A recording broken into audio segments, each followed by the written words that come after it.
আসসালামু আলাইকুম সুপ্রিয় দেশবাসী। আমি প্রত্যাশা করি আল্লাহর রহমতে আপনারা বেঁচে আছেন। তবে আপনাদের জীবনের ঝুঁকি রয়েছে ওসমান হাদির মতো।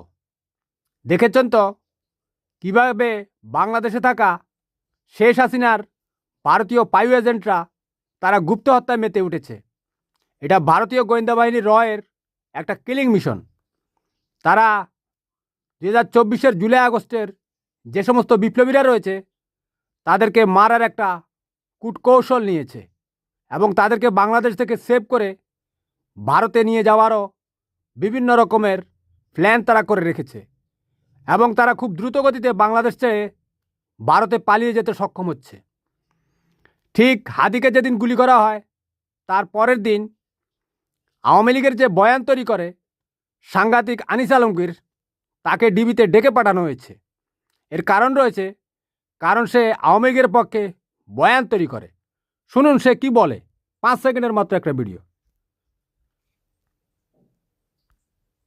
লীগের লোকজন সমর্থক বাড়ি ছাড়া দেশের মধ্যে এরা শরণার্থী হয়ে আছে।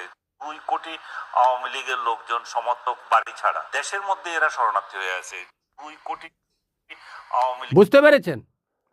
শেখ হাসিনা তার টেলিগ্রাম সংগ্রামে তার আওয়ামী জঙ্গিদেরকে বলছে 40-50 হাজার আওয়ামী লীগ নেতাকর্মী ঘর ছাড়া, অথচ এই আনিস আলমগীর বলছে 2 কোটি। 2 কোটি তো সারা বাংলাদেশে আওয়ামী লীগের সমর্থকও নেই, নেতাকর্মী কোত্থেকে আসবে? এর কারণ হচ্ছে, আপনারা জানেন, এটা হচ্ছে একটা মিথ্যা বয়ান। ওই যে জার্মানির পররাষ্ট্রমন্ত্রী গোয়েবেলস ছিল না, যে একটা মিথ্যাকে বারবার বলা শুরু করলে সেটা একদিন সত্যে রূপান্তরিত হবে।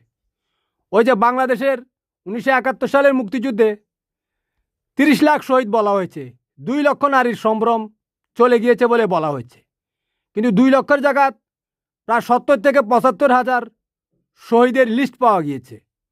আর নারীদের সম্ভ্রম গেছে 527 জনের, তার মধ্যেও ভুয়া আছে। আচ্ছা, যাই হোক, কি সত্য কি মিথ্যা ইতিহাসের বাঁক বদলের পর এগুলো সবগুলো পরিষ্কার হবে।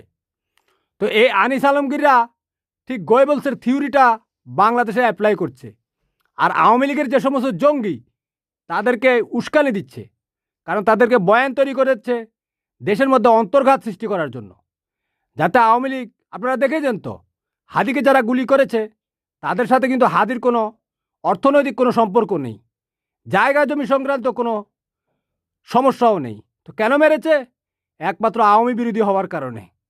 এটা হচ্ছে তার জীবনের সবচেয়ে বড় ভুল।